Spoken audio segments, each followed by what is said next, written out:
Needless to say, this is not my happy face.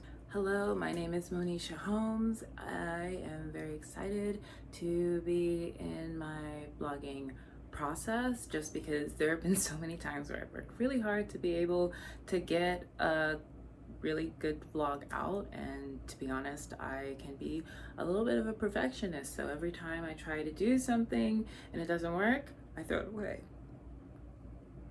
It's really that simple. Like, I look at it and I'm like, oh, well, this was great practice. I gave it a go. I tried hard. And like a little sand castle that is a little too close to the water, it's gone. A part of the reason why I vlog is for people who are asking me, how are you doing?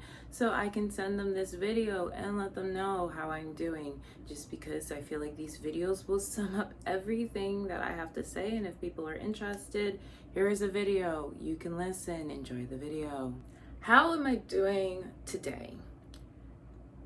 This month, during Pride Month, which, does not go over my head at all, the decision to overturn Roe v. Wade was made, and it shocks me, really. If you're not familiar with what Roe v. Wade was, Jane Roe was a single pregnant woman who decided to file a class action suit against the state of Texas. And during that suit, she essentially won during the 70s. She won during the 70s. There were other suits that were going on too that essentially kind of supported that. And the Supreme Court justice found that under the Ninth Amendment, which protects essentially the Bill of Rights to ensure that we are able to stabilize and keep our rights that were in the original 10 amendments, and the 14th Amendment, which essentially ensures people have the right to liberty, to life, to this American dream that people are under the impression exists. Don't get me wrong, I do believe that the American dream exists. I just don't think that it exists exactly how people think it exists. Roe v. Wade protected abortion federally. So there would be no state that could say, we don't actually want to do abortion in this state. We have different ideas of how long abortion should last, etc., etc., etc. The reason why, and again, I am not a constitutional lawyer. This is not my field of practice. I am an MSW, which means I read information. I have a solid idea of how a lot of things tend to work, and that is where I'm getting my perspective from. So if you want to have very strong constitutional ideas, you should probably consult a historian and or a lawyer. That being said, based off of how I understand the 14th Amendment, liberty essentially ensures the freedom to be, and personally, the way that I interpret liberty is the freedom to take care of yourself, the freedom to sustain your life, the freedom to keep going towards this American dream that we think about. To ban abortion essentially puts a lot of people's lives in danger, and of course this is not going to be a complete ban. Abortion is probably going to remain legal in states like California and in New York. So if you have the funds to be able to travel to those states, you will likely be able to get an abortion. Personally, I think that that works out if you are a privileged person, or if you have the know-how to contact an organization that is able to help. If you aren't able to do that, or you're not able to get adequate care, then what ends up happening is you will likely go through forced pregnancy. There are abortion pills that can be taken. That being said, you may still have to go to a doctor, and this is where, out of my realm of expertise. The process of getting an abortion is not one that I'm actually familiar with. So I am learning a lot of this stuff while watching Lifetime it happening on the internet. Also, of course, I'm doing research and I have, very general understandings. That being said, not an expert in that. Personally, I do not ever foresee myself having to undergo an abortion, and I just do not foresee something heinous occurring. Of course, who foresees something heinous occurring? That being said, how am I doing? Fine. I'm definitely upset though. I'm upset for people who are having their liberty stricken away from them. I'm concerned because I am a Black female. And because I'm a Black female, I recognize that if there were complete abortion bans throughout the United States, which I do not anticipate happening, then 33% more Black women are likely to die due to Black maternal related death. And that's because we already have high maternal rates of death because doctors don't listen to us or they're not versed in how to care for us. And a lot of times I think that unfortunately whenever it comes to female health or any LGBTQIA health, oftentimes we have to be our own experts. We have to be able to put to words in scientific terms things that we would like to expect our doctors to know. And a lot of us live in areas where maybe we don't have access to the best health care, so we're at the mercy of what someone is able to provide. Personally, I don't really engage in sexual intercourse, and what I mean by that is I've had intercourse in the past. That being said, now it's like, and after the overturning of Roe v. Wade, it's like, because and I'll get into this later in this vlog in regards to how I'm doing, I just don't think it's worth it anymore. I really don't think it's worth it. I am sad. I'm genuinely sad about what's happening right now, and I'm also sad by the narcissistic people who just, they're so bigoted, there's no really talking to them. And they have this idea of, oh, well, this person needs to learn. Let's protect babies. Mind you, there are real world children who are going through real world issues right now. And at every turn, those people end up being silent or deflecting or finding an excuse to dismiss the real lives that are negatively impacted. It's really funny because the moment someone has a voice, a soul, a consciousness, that is when a lot of people just lose interest in caring. And it's something where, you know, as someone who went to school for a caring profession, 2 caring degrees, I understand what it's like to care about people in theory and then in practice be like, oh my gosh, not so easy to care. We need to find the way to care. That being said, I don't think caring is taking away people's liberty. I think that's about control. And it's also very, very, very disturbing to see that a lot of this roots from white supremacy. Which brings me to the vlog about dating and why I'm like, hands up, gotta go. My last relationship ended in the 2020. So I've been single for about 2 years. Single. That being said, I want to be real with you. I was single my whole life. I've been single my whole life. Single my whole life. Because nothing for nothing, I've never been married. I've never even been engaged. Like, there's nothing, what am I gonna, no, I'm single. You know, that being said, my last little play date was in 2020. And that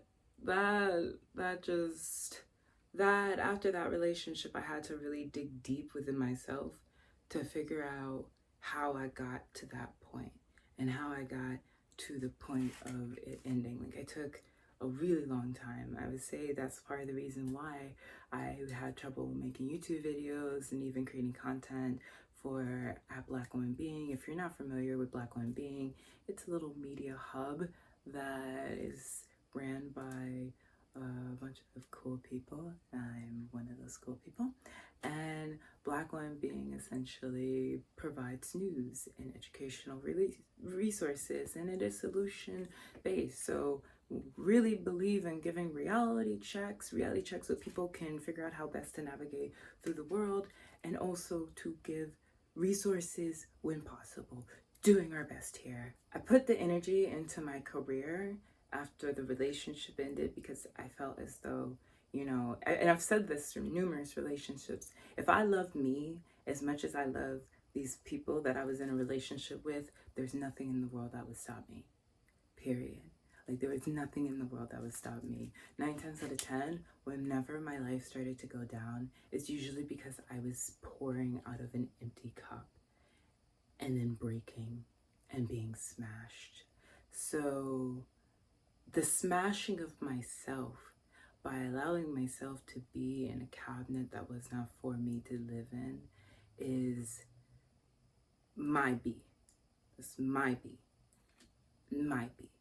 And now that I'm older, the amygdala is allegedly fully developed now. I look back at the things that I did when I was younger, and I had so many points of being like, ugh, cringe,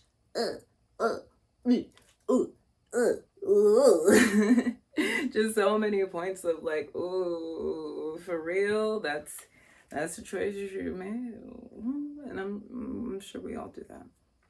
That being said, after having gone through those experiences and thankfully coming out in one piece and being happy with the result of all of that, I've reached this point where relationships to me are different. One, we're all in relationships. A part of the human experience is being in a relationship. If you have a mother, you're in a relationship. If you have a daughter, you're in a relationship. If you have an uncle, a friend, a cousin, a neighbor that you talk to, which you should be talking to your neighbors, get to know them, become acquainted, then that is having relationships. We're human. We have to do that. We're social creatures. We're supposed to do that. To be in an exclusive relationship with someone right now, to me, doesn't really make sense.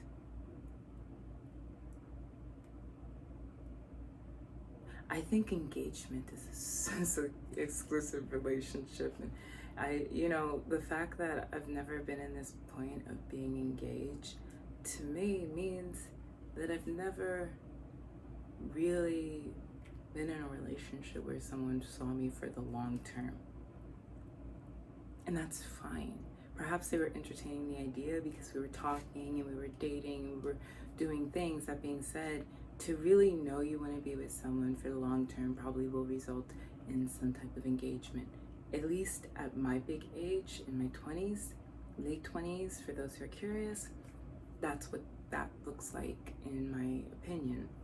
Which is not me jumping at the idea of being engaged, because I'm looking back at how I went about dating in the past, and I just had this very optimistic and naive perspective as to how this would work, and even trying to tolerate belief systems that really caused a lot of cognitive dissonance. So now that I'm in this place, and this place being a place of self-preservation, a place of self-esteem and confidence and love and care for myself, I've reached this point where essentially I trust how people treat me now. I trust it wholeheartedly. And I trust the stories that people tell about themselves and the projections that they make. Considering how some people behave and operate their lives is the energy that they probably project onto the person that they're seeing. For example, I'm sure because I'm wearing these hoop earrings that people are going to project whatever they want onto me. In reality, there's something sentimental to me about these earrings. I recently bought this art by Mark Delmont. You can check out more of his art by looking at Art Love Trap. And I was very blessed because he took the time to discuss the pieces with me and essentially pointed out that this is just flash art. I can describe whatever meaning I want to it, and of course there is a meaning to me. It reminds me of Speak No Evil, See No Evil. I like this piece because you can still see the person's little eyeballs, it looks like, and that just kind of spoke to me. It obviously spoke to me because I bought the art. When eyes are weary and closed, inevitably they still sense something. And that's what this reminds me of.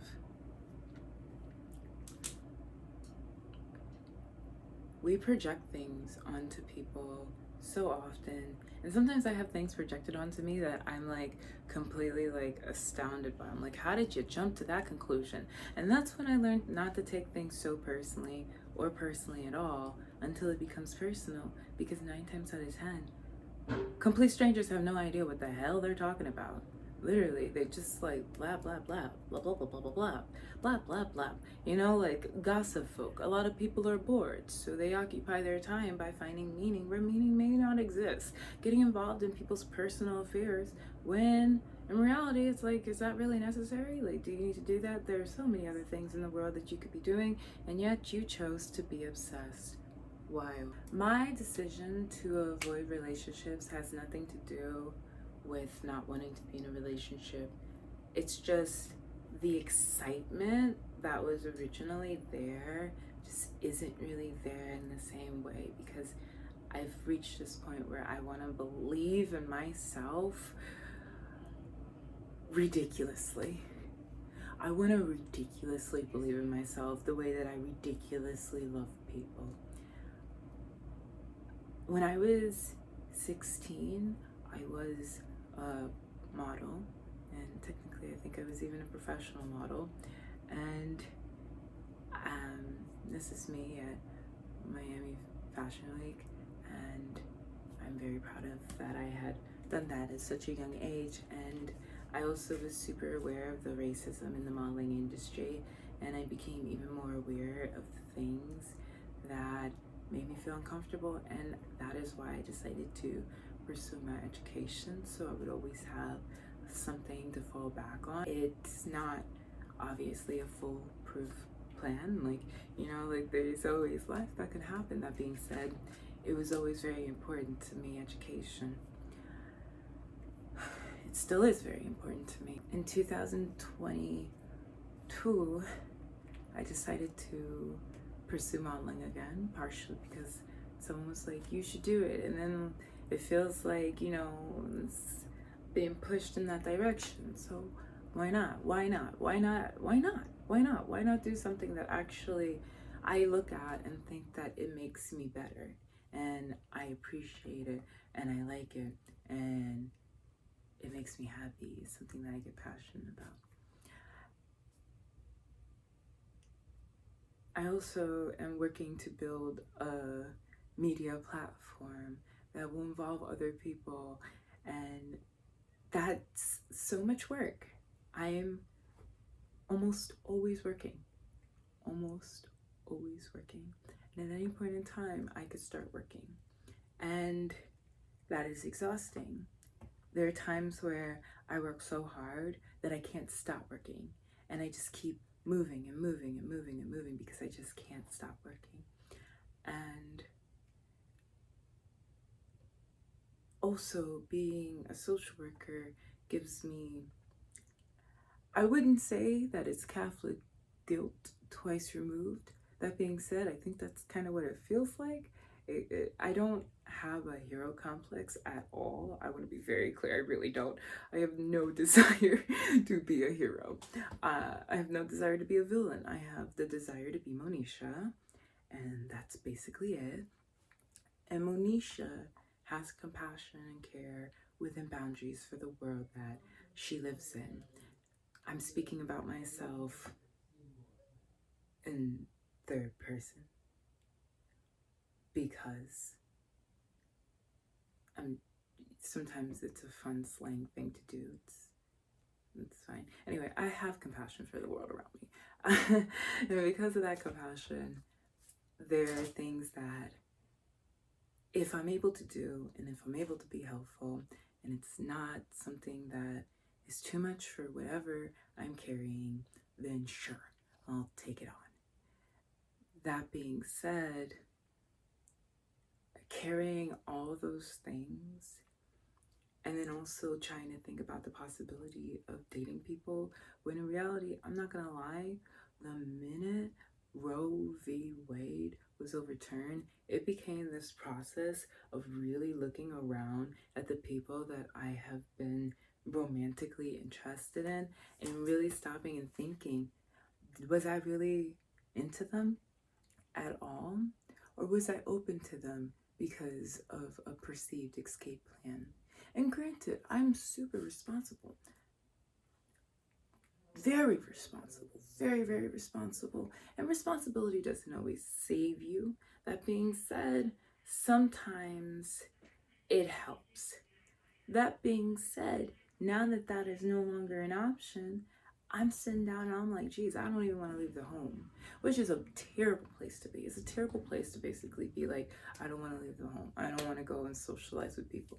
We should be socializing with people. We're human. We should be interacting with people. The difficult thing is interacting with people gives us these moments where we start unpacking people in our own free time. And whether you do that through gossip or whatever, that's you trying to understand the world around you. And if you are going through life consciously, often when you interact with people, there probably will be some unpacking and unraveling of the situations and people that you come across.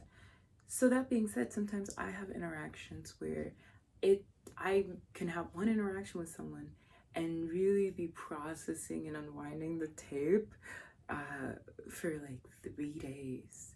There are people that even through the short interactions we have, I'm like, whoa, this is a lot. This is a lot. And I think that I've also reached that point when it comes to dating and the people that I was flirting with. Really, that's what it is, flirting. The people that I was flirting with, eventually after this whole thing was overturned, I was like, whoa, oh my god. I'm gonna be real, and y'all can feel however you want about this. I'm too worth it to me to risk it with them. And when I say them, I mean someone that has not stood out in regards to individual significance to me. And it's really funny because I've spoken about this, I think, in a previous vlog about why I don't like the pronoun choice they, them, even though I identify as someone who is gender fluid. A big part of that reason is just because, one, I think that gender is a very funny concept, construct, and two, linguistically, I think it's so confusing when there are other neutral terms to use, to which, you know what? I also understand the uses of they, them. So, but I just want to be clear for some people who may be listening, for your understanding, when I say the them in regards to insignificance, I mean the few people that were perhaps poking at my heart, and now I know that there's a reason why my heart is protected by my skin, by my rib cage. Not everybody needs access to the pokey pokey.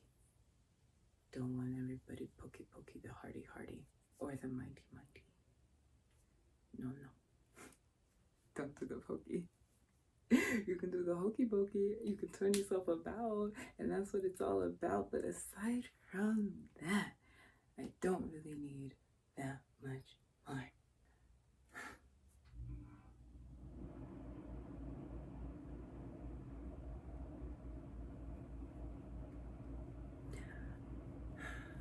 I really like my hair.